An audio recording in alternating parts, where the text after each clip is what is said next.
study in the 11th grade. It is common to be asked at our age what you intend to study in college. I've been facing the same question, and although I have a broad understanding, it gets a bit difficult to narrow down on the specifics. So, I thought it would be helpful to create this platform Unmajored, where I interview various people of different academic and professional backgrounds, so that the information shared benefits not just me, but all the others who are in the same boat too. For today, we have with us Ananthu James. He did his undergrad at Mahatma Gandhi University and postgrad in physics at IIT Madras. He then went on to do a PhD in mathematical biology. He is a postdoctoral researcher in infectious diseases epidemiology at the Indian Institute of Science, Bangalore. He worked as a consultant with the WHO. Currently, he is a postdoctoral researcher in public health at Erasmus MC, Netherlands. Okay, so we'll begin, from with the first question. You started off by doing, your undergrad and postgrad in physics. How did you then decide to specialize in mathematical biology? Yeah, so I always had a curiosity for life or biodiversity. And after doing physics, so after my master's, I wanted something which is more related to my interest than just following the trend. As in, that's what I was doing actually. Because physics is like, yeah, it's more trendy, and I followed. I was doing well also. I was doing well also, but then I was like, maybe I will, switch a bit more towards my interest, because eventually I am someone who always wanted some kind of satisfaction, and yeah.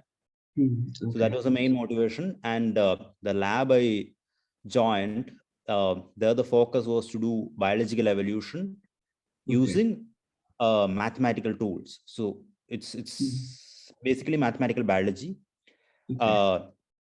And we used to use some of the physics tools, as in what we study in statistical mechanics. That's the physics key.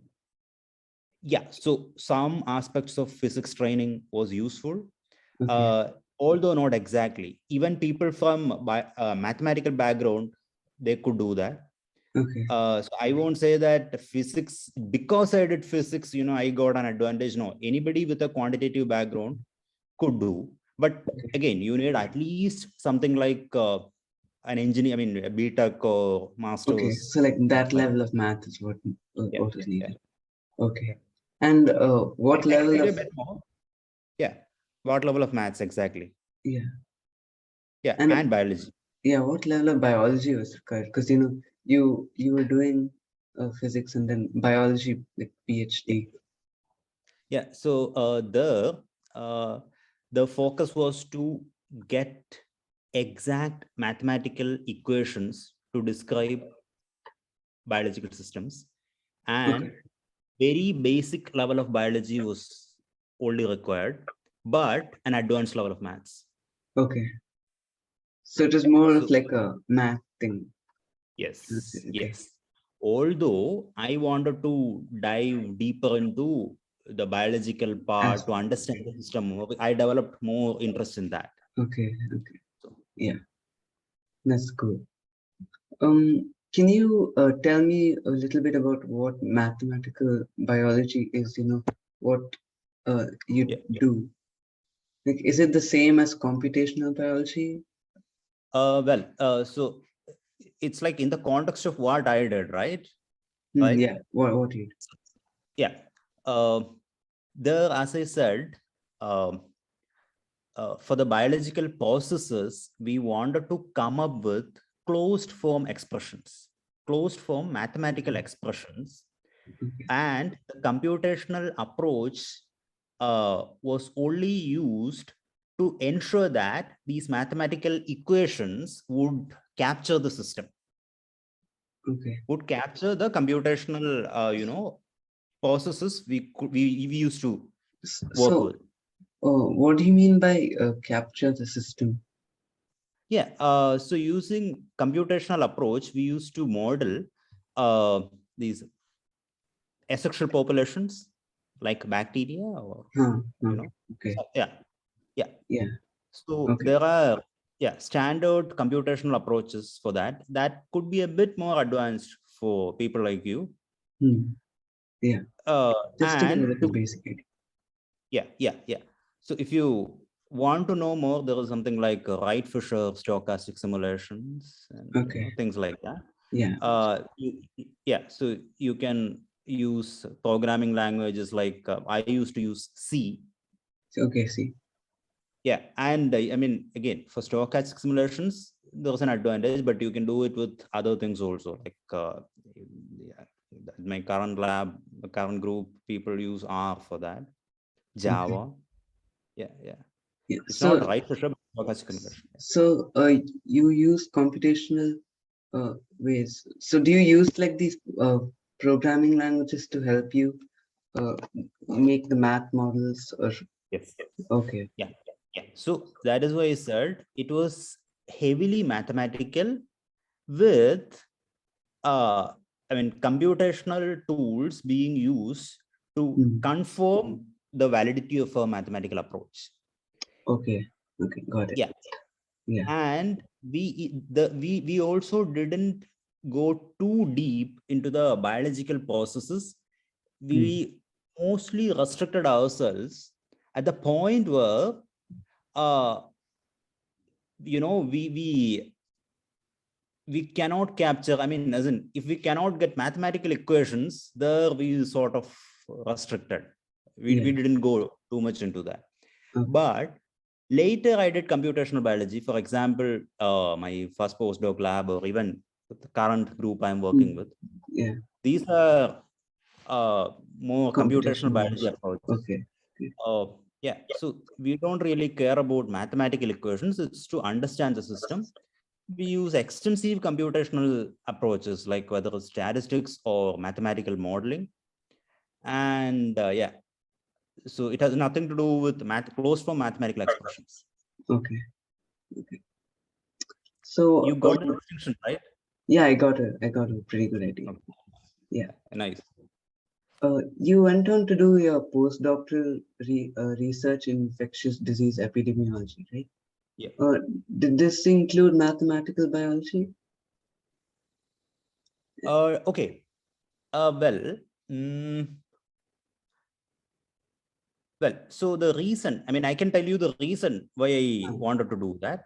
As Okay. I said, after, I mean, once I was almost done with my PhD, I Hmm. wanted more real life impact. And as I said, I developed interest Yeah, in biology. biology. Yeah. I understood that more than restrictive approaches, I'm Yeah. someone who wanted, I mean, I would enjoy more of the system level understanding and, if Okay. possible, real life impact also. Oh, okay. Okay. So, So yeah, that's where you yeah, went to. Okay. yeah. That's pretty And nice. given that I had some mathematical training and maybe an advanced level of mathematical training and some good level of computational background, Yeah. that was something which I could do, at least that particular group. And yeah, so it was like I mean, I had to initially understand more about the infectious diseases, and Yeah. later there was a problem which I came up with, for which I had to do statistics, not exactly mathematical modeling. I can tell you more Okay. about the details in the later stage of this interview. Yeah. Yeah. So do you think what you did that time helped in what you're doing now? Like, does it give you like a better understanding or something? Would you say? The mathematical modeling, or Uh, no, the postdoctoral research in infectious disease epidemiology. yeah, definitely, Okay. because see, that time, like I I ended up picking up the HIV literature, which is also connected with many of the public health policies and various Yeah. other things, because of which I also ended up collaborating with a public health network based in Geneva and the World Health Organization. Oh, Uh, okay. yeah. Yeah. Because during the COVID time, I was working with these two. I Okay. was also a consultant at the World Health Organization for around 5 months. So that HIV knowledge that was connected to, almost everything in global health and country level, Okay. prevalence of various other infectious diseases, policies. So like that was my route to this field called public health. And yeah, Okay. Okay. then this postdoc was basically, uh, I mean, a follow-up of that. Although I didn't do mathematical modeling in my postdoc, but Hmm. before that, during my PhD. Oh, okay. Yeah. Okay. You were talking a little bit uh, about mathematical modeling before, right? Yes. Can you Yeah. like give like a brief description of what it is? Because I'm not too sure. Sure. So I have done mathematical modeling and statistics. Okay. Yeah. So there is, I mean, in a way, at least when I worked on these two, there was a clear difference. I mean, uh, I did statistics when I was given extensive data and I Hmm. had to understand the patterns. Okay. So if you have heard of regression, uh, Um, etc. yeah, I've very Okay. slightly gone Yeah. into So that. there are, yeah. If you have, uh, data corresponding to, what to say? Mm, okay, I can tell you these things with an example. Okay, yeah, sure. Yeah. So for the statistical approach and for the mathematical modeling approach, I can tell you with some context where I've used. Yeah. Yeah. So there was one paper in which I had to analyze the HIV infected homosexuals and heterosexuals, the cell count, Okay. the immune cell count in these two populations, and the Yeah. factors they would depend on. Okay.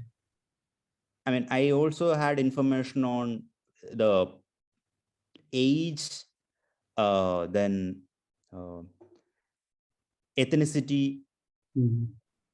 and of course, gender or sex. Yeah. Then what else? Yeah, these kinds of various aspects I knew. I also knew the immune cell count. Now, depending on uh,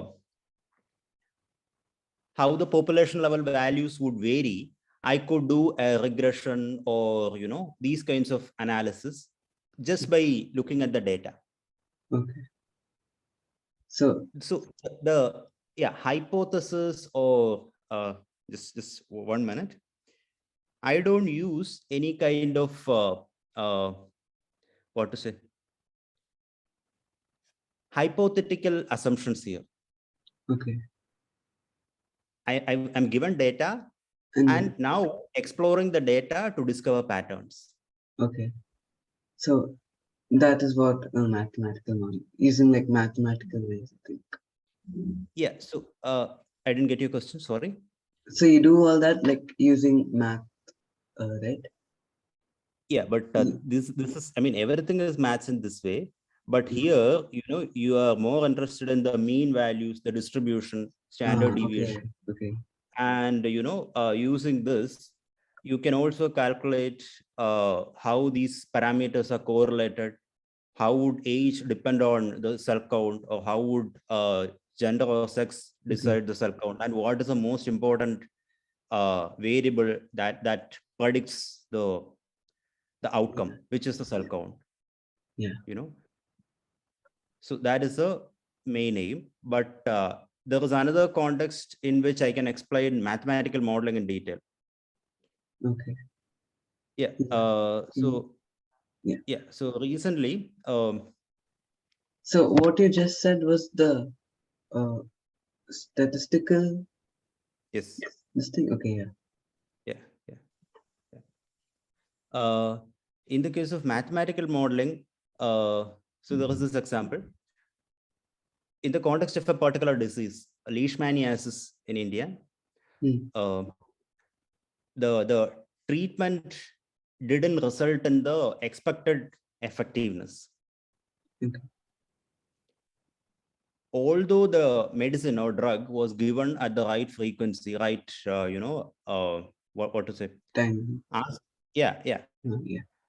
the correct frequency and everything, it didn't result in the disease being eliminated. Mm. So, people from my group, they hypothesized that even some of the treated patients could contribute to transmission.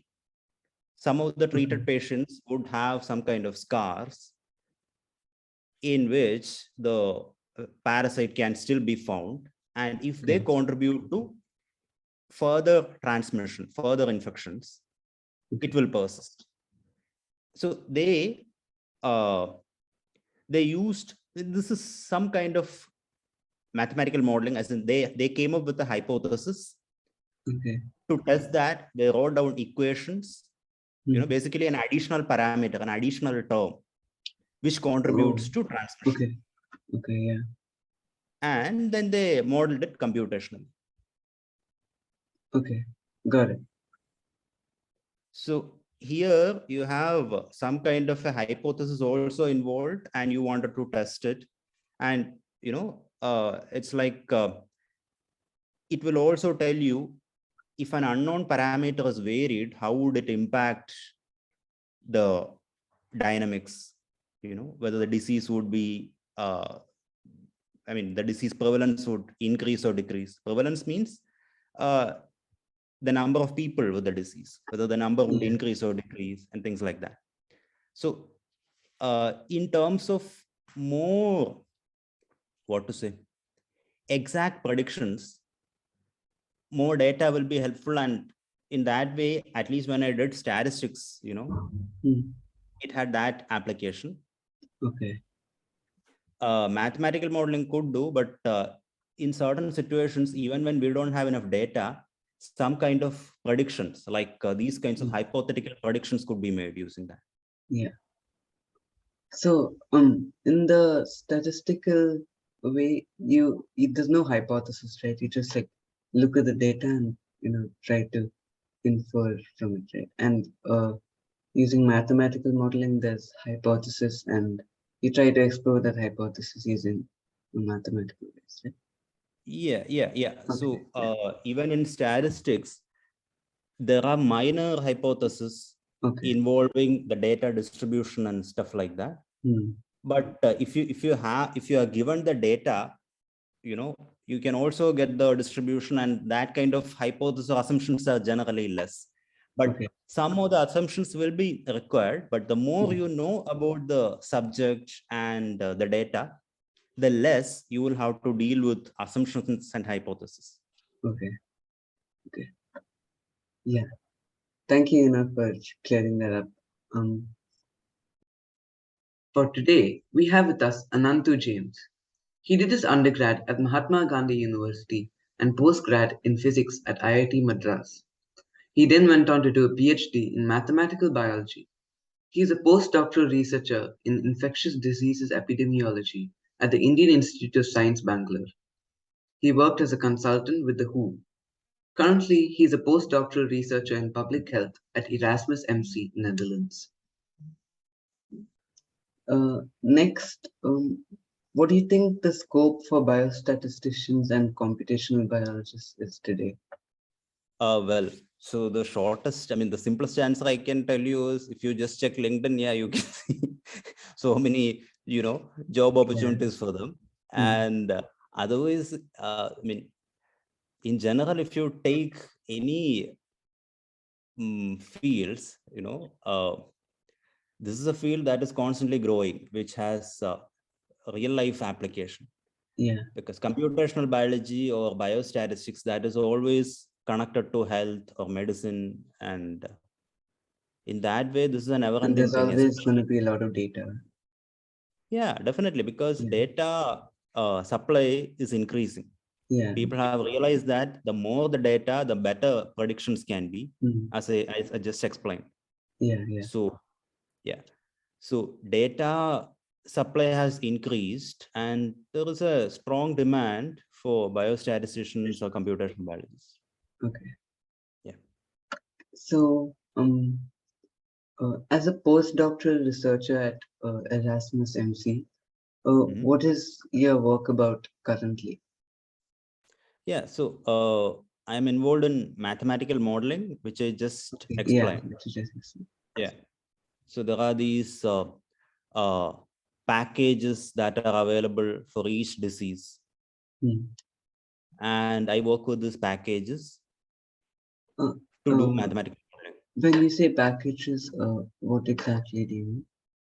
Yeah. So a code, a detailed code with, I mean, basically for each disease, we work on various hygiene related diseases, hygiene or Okay, poverty related diseases in low income countries, yeah, like the one I explained, leishmaniasis. There are many such diseases, worm hmm. related or uh, other, I mean, mosquito related. Okay. I mean, yeah. I don't know if you have heard of uh, hookworm or tapeworm. I've heard of hookworm. Ah, nice. So that is a typical neglected tropical diseases. The area I Okay, work on, that is called a neglected tropical diseases.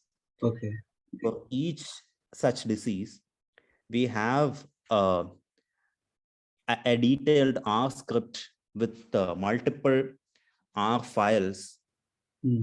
R or Java files, which could be compiled, which you could download and install the entire package, and you can run it. Okay. You will also find the instructions on how to run it. Oh, okay, okay, Yeah. got it. So it's a set of, a set of R or Java files which you Okay, need to that run. package. Okay, Yeah, yeah, okay. yeah. I Um, mean, I don't know your exact proficiency in these programming languages, so that, I yeah, mean, maybe I shouldn't have used the word package and all. Yeah. yeah, yeah. Okay, I thought it was like it's like the programming package, right? You mean just R or C? No, but the packages you're talking about in general were basically the programming packages, right? Yeah, yeah, yeah. But specifically written in the context of these diseases. Okay, okay, yeah. I was Basically, just yeah. okay, No, I was yeah, just saying that if you understand the system by varying some of the parameters, you can mm, actually get results. So that is an advantage once you have these kinds of yeah, yeah. packages. Um, I was just also wondering, do you also work in the bioinformatics field? Can you Uh, explain what it's about? no, no. Okay, Bioinformatics it's that slightly involves, different, yeah, more uh, computer thing. I don't. yes, it involves genetic sequence data. Oh, okay. So that's only for genetic related things, Yeah, I mean, the data mostly. you get corresponding to, for example, human DNA, etc. Okay, Human DNA has something like, close to a billion base pairs or something. okay, yeah, yeah, And so for each base pair, if you store the information, it's a huge amount of yeah, information. yeah, And yeah, so you need specifically designed tools for that. yeah. Yeah. Okay, so I think that's all the questions I got for you today. Thank Yeah. you for taking your time out. I know you have like a you're pretty busy, and you took your time out. Thank you so much. Yeah, Uh, yeah, no problem, no problem. And I you're learned welcome. And uh-huh. I learned so much today, like, about mathematical modeling, how you use it, the Yeah. statistical way.